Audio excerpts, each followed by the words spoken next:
Hello my friends, and welcome back to another Baldur's Gate 3 character building guide. Hope you're all doing well. Today we're covering a build I'm calling Nature's Blender, which is a mobile melee fighter designed to rush up to enemies and chop them into little bits before they can possibly react, while providing incredible skill access and utility to your party. It also, in my opinion, is extremely lore-friendly for Jaheira, because it uses her canonical two-weapon fighting style and optimizes it to an extremely high degree. This build will fit well into any party that's looking to increase its damage output, needs skill access, wants a roguish character, or wants access to some of the best utility spells in the game, so pretty much any party. Alright, let's get to the build. I'm using Jaheira as the example character here, because this build is of course in part based around her lore and fighting style, but can also obviously be built as a custom character. If you're doing that, then the best races to pick are going to be Wood Elf or Half Wood Elf for the bonus movement speed. This build is a hit-and-run fighter, and so being able to move into combat, dice an enemy into tiny little pieces, and then retreat to a safe distance is how we want to play out our fights. The bonus movement speed from Wood Elf just makes that easier and more consistent. Other good options include Dwergar, because the out-of-combat invisibility that they get at level 5 will let you start fights on your turn, and will leave you with your entire movement speed, because you can start a fight from directly adjacent to an enemy, if you sneak up on them invisibly, and still have your whole movement speed to retreat from their allies if you don't end the combat in a single round. Also Githyanki, because this will be a skill character, and so the extra skill proficiencies that you get from Githyanki are all going to be extremely useful as well. At first level, we immediately have a choice to make. You can take this character in multiple directions. The way I'm going to show it to you is with this character providing skill access to your party. We're going to be excellent at opening locks and remaining hidden and provide good perception, so this character will give a lot of the out-of-combat utility that your party needs. But if you have another rogue character, or for whatever reason don't value opening locks in this playthrough, then you can move the rogue levels in this build to later on and get the full combat capabilities online just a little bit faster. Since we are going to take rogue levels though, and that makes us excellent at providing skill access to our party, we're going to start this build with a level of rogue. For our attribute scores, one of the great things about this build is that we are almost entirely single attribute dependent. All we need is high dexterity. That lets us get away with the excellent and extremely greedy attribute distribution of 17 dexterity, 16 constitution, and 15 wisdom, making our attributes as high as possible for 3 individual stats. If you don't like taking the greedy attribute split, you can drop wisdom by 1 and dexterity by 1 and put a 12 in strength or something, or if you want this character to do dialogue, you could put that 12 into charisma, and you wouldn't lose that much, but this is one of the awesome things about this character, is we get to base everything we're doing off of dexterity with a little bit of wisdom thrown in, so we can just have our attributes as high as possible. As always, when I take this split, I will say that this is the highest you can get 3 individual attributes. If we could take 3 16s, we would, but you can't, see? So we're going to even out these odd numbers later on.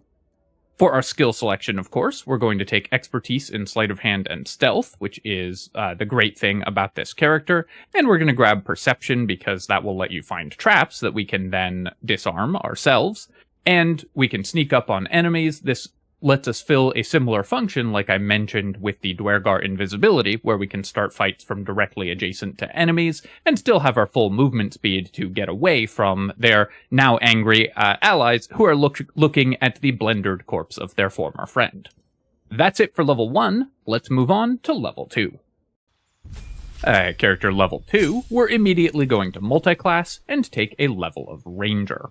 Ranger is going to be where we're getting our extra attacks from, and the great thing about this character is we're doing a ton of attacks in a round, each of which will be hitting extremely hard. So adding in levels of Ranger early will get us to extra attack. Ranger is also one of the best classes just for the early levels in Honor mode, because it provides you so much solid power, and it's very hard for things to go wrong with early levels of Ranger, so this just makes your Honor mode runs that much safer.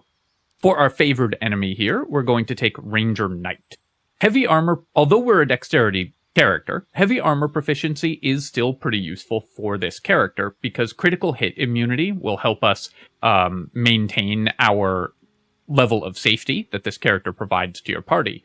One of the things that can go wrong in Honor Mode is a series of critical hits, so critical hit immunity is going to be great for us. Wearing Grimm's Helm can give that to you with heavy armor proficiency, and provide some other useful things. So grabbing heavy armor proficiency out of these relatively lackluster options gives us a few more options for equipping our character later on. There's also a couple actual suits of heavy armor that are pretty good for us as well, though this character will mostly be in medium armor.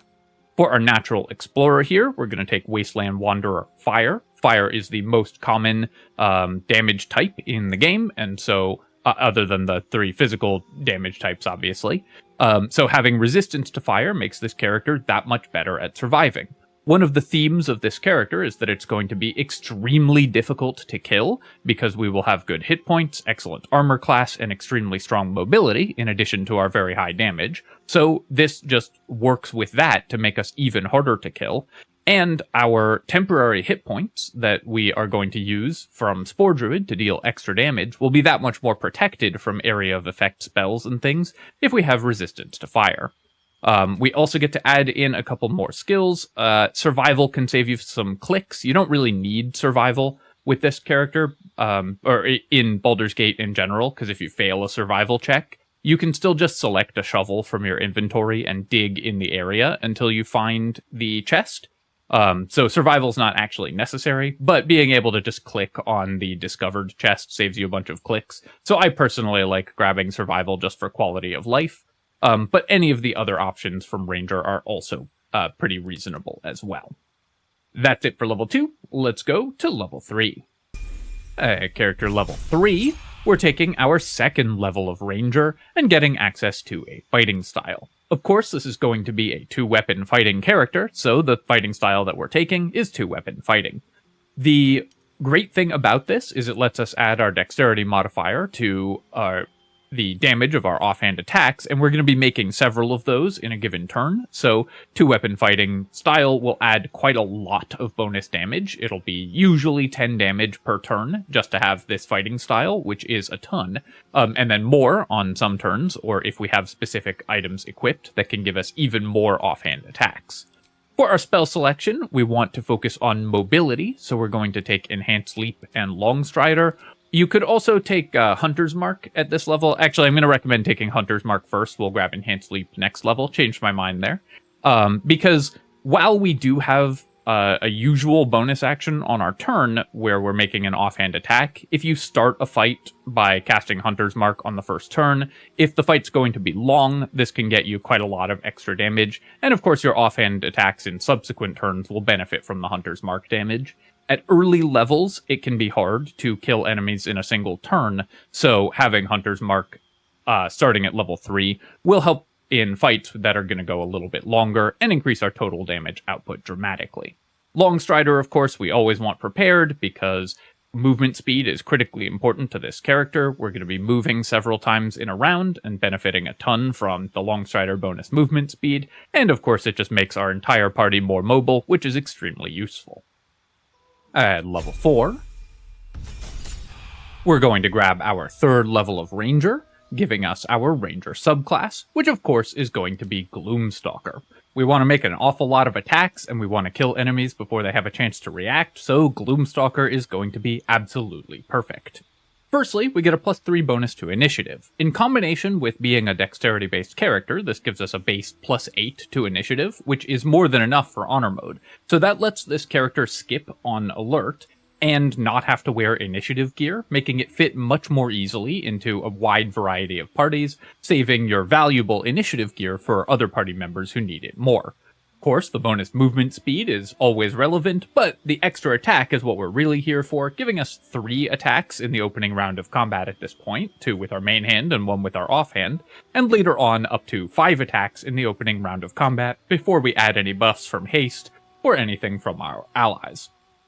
The Dark Vision is also reasonably useful as well. This character wants to move in unlit areas a lot, so it prevents you from taking disadvantage, and the bonus action Hide can give you Optionality in combat, you can kill an isolated enemy and then hide, preventing their allies from finding you, so giving you lots of different ways that this character can evade being targeted by enemies while moving in and out of combat and killing enemies appropriately.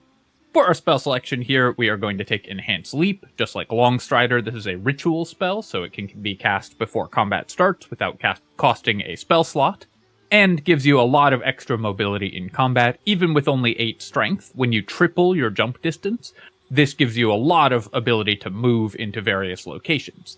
This character is also a dexterity-based character with Gloomstalker Ranger levels and sneak attack from your rogue levels, and so makes a very competent archer. Being able to jump to high ground and fire arrows before closing into melee gives you a ton of bonus damage as well if you want to be a ranged character for a given combat. And of course there's lots of combats in the game where being a ranged character is very useful, or just having a ranged option from out of enemy melee reach can be extremely helpful. Enhanced Leap gives you access to a lot of terrain you wouldn't be able to get to otherwise.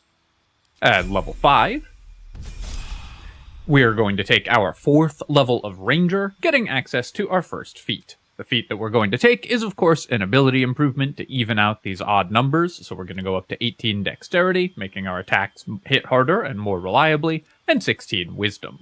We don't currently have any spells that really care about our Wisdom, despite being a Ranger, but this just gives us more perception, gives us better saving throws, and later on, when we take a couple levels in Druid, we will have some Druid spells that care about our Wisdom. It'll let us prepare more Druid spells as well, so raising our Wisdom to 16 is very helpful here also. If you took an even attribute split with 12 Strength or something, then you'll just go ahead and raise your Dexterity up to 18. Obviously, boosting our attributes is what we're here for, and that's all we need to do at level 4, so let's go to level 5. Moving on. Level 6, level 5 Ranger. We're taking our 5th level of Ranger, which gets us extra attack. It also gives us access to Misty Step, making this character even more mobile, so not only have we vastly increased our damage output, we've also gained an extra mobility tool just from being a Gloomstalker Ranger.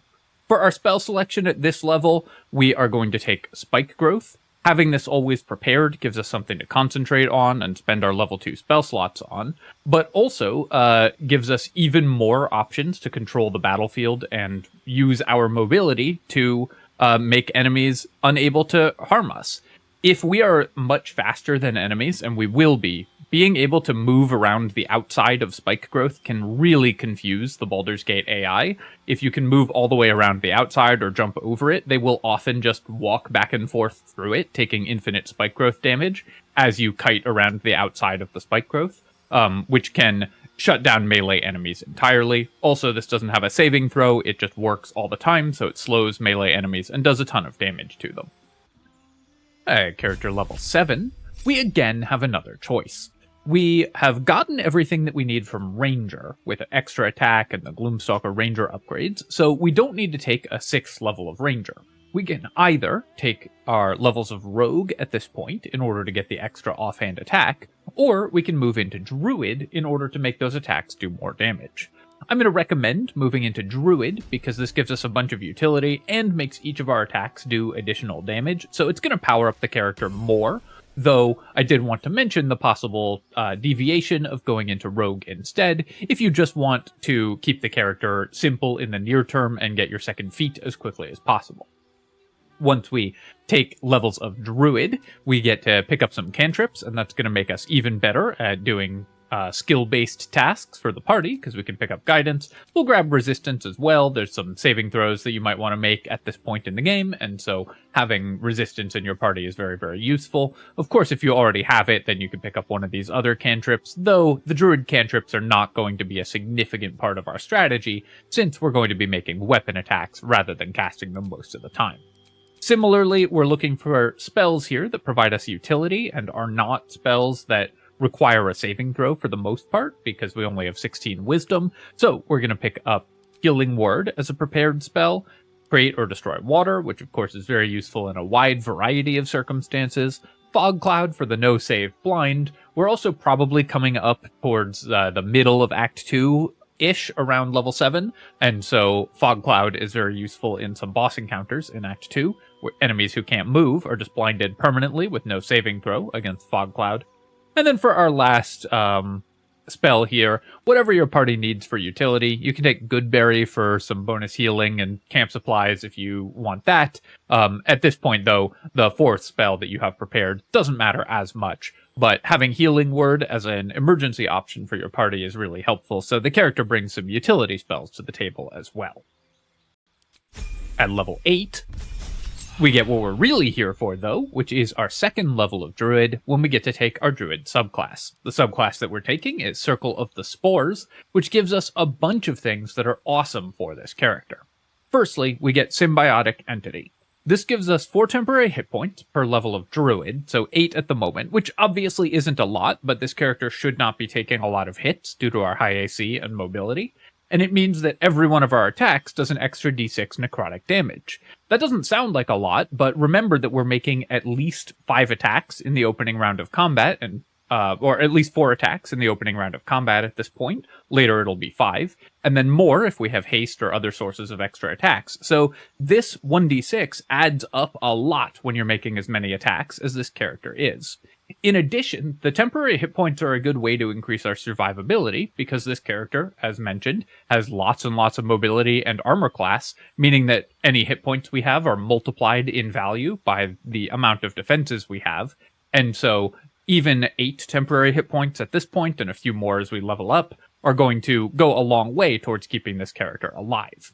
In addition to that, we get Halo of Spores, which does a d4 of necrotic damage, or 2d4 when we have Symbiotic Entity up. This character mostly does not have important uses for its reactions at this point, though obviously if you think you're going to get an attack of opportunity, you may want to not use Halo of Spores. So being able to proactively use our reaction gives us even better action economy.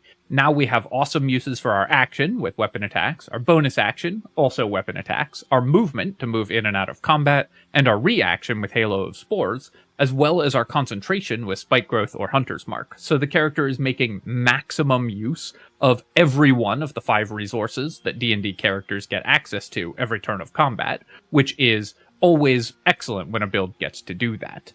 In addition, there's a bunch of really cool tricks that you can do with Halo of Spores. For example, you can drop a healing potion at your own feet, and then use Halo of Spores to break that potion, healing yourself while spending just your reaction. You can also move next to allies and do this to catch them in the AoE of the healing potion, so that you get a pretty sizable heal without having spent any action or bonus action on your turn. So there's a lot of really neat tricks you can do with just having a damage feature on your reaction that lets you do a lot of cool stuff with the character. Other than that, we don't have to make any decisions at Druid level 2. Our spell selection is already sort of digging pretty deep, so we don't. It doesn't matter what we prepare. Just prepare anything that you think your party, that your party might need. And let's move on to the next level. Character level 9. We're going to take our 3rd level of Druid, getting access to 2nd level Druid spells. This is going to make us even better at being a utility caster and party face, because the 2nd level Druid spells give us a lot of pretty cool options. Enhanceability makes us much, much better at passing skill checks out of combat. Flaming Sphere can distract enemies. Even at level 8, having an enemy waste 1 turn attacking the Flaming Sphere can be pretty relevant. Flame Blade can summon a scimitar, which does replace our weapon, and since this character is making weapon attacks, Flame Blade can be a damage increase. Normally this isn't a great use of a level 2 spell, but since this character mostly doesn't have important requirements for its spell slots, you can use Flame Blade as a small damage increase for a given fight, and that's pretty nice. Mostly you're going to be using Spike Growth, which remember we know from Ranger, so we don't need to prepare it from Druid, and Enhanceability as your level 2 spell slots for this character. Pass Without Trace can also be useful because this character has a stealth expertise. Pass Without Trace combined with greater invisibility from another character. Suddenly you've got a stealth archer on your hands and can wipe out the enemies without them even knowing that you're there. So there's a lot of great options that you get from being a level 3 Druid. Then at Druid level 4, which we are taking the 4th level of Druid because we want 4 level of druid rather than 4 levels of rogue, because it improves our symbiotic entity hit points. You could take the rogue levels earlier, as I mentioned before, if you prefer the thief bonus action to be earlier in the build over getting the feat. So if you have increased your dexterity using an item or story event, it may be better for you to take the rogue levels earlier after just getting 2 levels of Spore Druid. But for most players, this is going to be the best way because we get to take an ability improvement and max out our dexterity. You can also grab Dual Wielder at this point. This character will mostly be using 2 light finesse weapons, and so won't need Dual Wielder. But if you want one of your weapons to be Falara Louv, for example, then Dual Wielder can help with that, and you can carry Falara Louv into battle and be the party's designated Falar character, which Dual Wielder enables, and of course is very, very powerful. For our cantrip here, tragically, we can't take True Strike because druids don't get access to it, so you'll just have to imagine that I'm taking it to annoy people in the YouTube comments. We're going to go ahead and take Produce Flame because it's irritating to cast on console, so that's going to annoy people as well. Then, at character level 11, we're going to dip out of Druid and go pick up our second level of Rogue.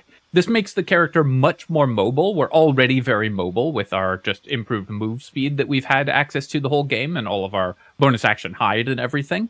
But now we have Cunning Action Dash and Cunning Action Disengage, allowing us to dash or disengage as bonus actions, giving us effectively double mobility around the battlefield when we need it.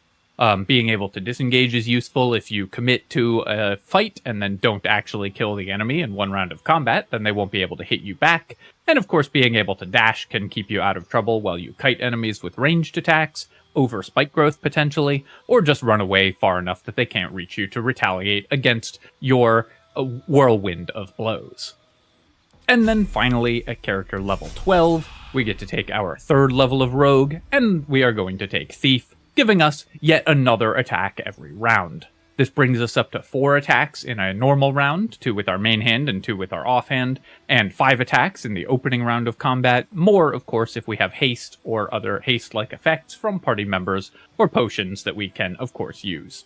The extra bonus action also gives us a ton of mobility and utility around the battlefield, making us able to jump, dash, disengage, and hide very, very freely, so this character can now just traverse any arena with a ton of ease, while enemies will never be able to catch up to them or know where, or even in many circumstances know where they are. So the amount of mobility and utility you get here is incredible. There is definitely, I would have liked to be able to fit the rogue levels in earlier in the build, but I think the druid levels and the bonus feat are important. So if you're itemizing to increase your dexterity, you may want to delay the last 2 druid levels and get the rogue levels online at level 10, just because the thief bonus action is so powerful. But this method of building the character is still going to yield an incredibly strong result with a character that can provide a ton of utility and a ton of damage to your party. Alright, my friends, that is Nature's Blender, but of course we want to talk about what weapons and items we're able to use, so let's look at gear. Items for this character are pretty simple to choose, and also continue the theme of this character being very easy to fit into any party. Firstly, you're going to want 2 finesse weapons. These have to be finesse, so things like daggers or short swords, and light, so that you can dual wield them without the dual wielder feat, so that you can make offhand attacks. This is going to be short swords or daggers, and then in the late game, obviously the best pair of these is going to be the Crimson Mischief and the Bloodthirst. The title of the dagger here is wrong because of a bug with spawning the weapon in using the console, but this is the Bloodthirst dagger. Orin's weapons here are going to be the best in slot in the late game. In the early game, you're going to be looking for whatever the highest hit chance and damage on a short sword or dagger is. You can refer to my short swords and daggers weapon tier lists for more detailed information about that, but typically you're going to be looking at a +1 short sword and the Blade of the First Blood until you get the Knife of the Undermountain King, and then eventually swap to the Crimson Mischief and the Bloodthirst. Whether you wield the Crimson Mischief in your main hand and the Bloodthirst in your offhand, or vice versa, is going to depend on your armor. If you have the Ballast armor, which gives enemies vulnerability to piercing damage when they're next to you. And obviously this build is doing only piercing damage because you've got short swords and daggers typically. So vulnerability to piercing damage is incredible. Then you're going to wield the Crimson Mischief in your main hand and the Bloodthirst in your offhand. These weapons, of course, have different effects depending on whether they're in your main hand and offhand.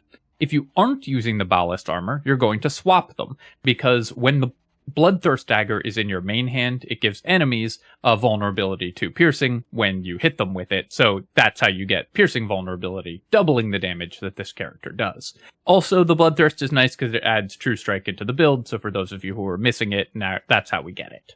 In addition to that, you're going to want a good bow, because this character has 20 dexterity and some sneak attack dice and extra attack, as well as being a Gloomstalker and stealth expertise, so makes an excellent archer overall. The Deadshot is going to be the best bow for you because it improves your critical hit chance, making you more likely to crit with your weapon attacks as well.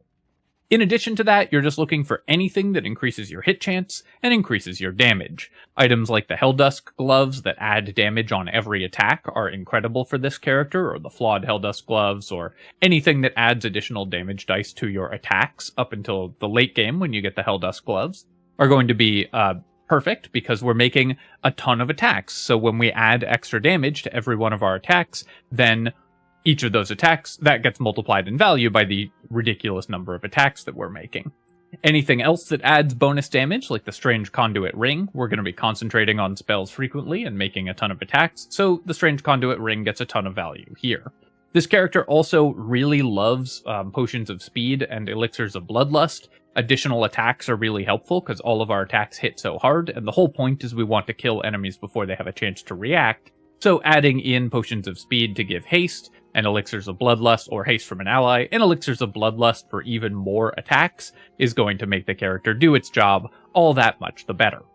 Another particular item that is very much worth looking at in the late game is the Helmet of Grit. This character can very safely start combats at 50% HP, you just damage yourself to you're below half health, and a third bonus action in a round increases our mobility and damage output all the much more. So the Helmet of Grit is going to be incredible for this character, and this is one of the absolute best characters at using it because we're so good at using our bonus actions, and we're so good at staying alive, so starting at 50% HP is basically not a real penalty. If you aren't using the Ballast armor, which of course is going to be best in slot in the late game, you're looking for one of the medium armors that has uncapped dexterity modifier to AC, just to have your AC be as high as possible. With the Yuan-Ti Scale Mail, you have 21 armor or 20 armor class. You get +1 from the blade of from the Bloodthirst dagger here. And with the Armor of Agility, your AC will be higher. So this character has pretty good AC, even without any investment into it. And then if you add a couple armor class items, you can get even better. Another item I really like on this character is the Cloak of Displacement, because giving enemies disadvantage when you have high armor class means you're very unlikely to get hit. Enemies will rarely target you, so you can move around the battlefield with even more perfect safety. Overall, you're really just looking for anything that increases your damage and increases your hit chance. You don't really need defensive items on this character, and you don't really need initiative items or spell save DC items. So your characters with stricter or stat items of any kind. So your characters with stricter item requirements are free to operate with this character in your party without it ever stepping on their toes, which is one of the great things about it. Alright, my friends, I hope that you have enjoyed this look at the Natural Blender. This character is a blast to play. The positioning and stuff is really fun, so I hope that you enjoy adding this to your Honor Mode parties, and I hope it helps you if you're looking for a different take on how to build Jaheira. And of course, if you have enjoyed the video, then feel free to leave a comment and hit the like button. Helps me out a ton with the algorithm, so really do appreciate you taking the time to do that. As always, interacting with YouTube videos, the best way to get YouTube to spread it further, so really helps people out. And of course, you can subscribe to my channel for more Baldur's Gate 3 and other strategy game analysis. Cheers, folks. I'll catch you next time.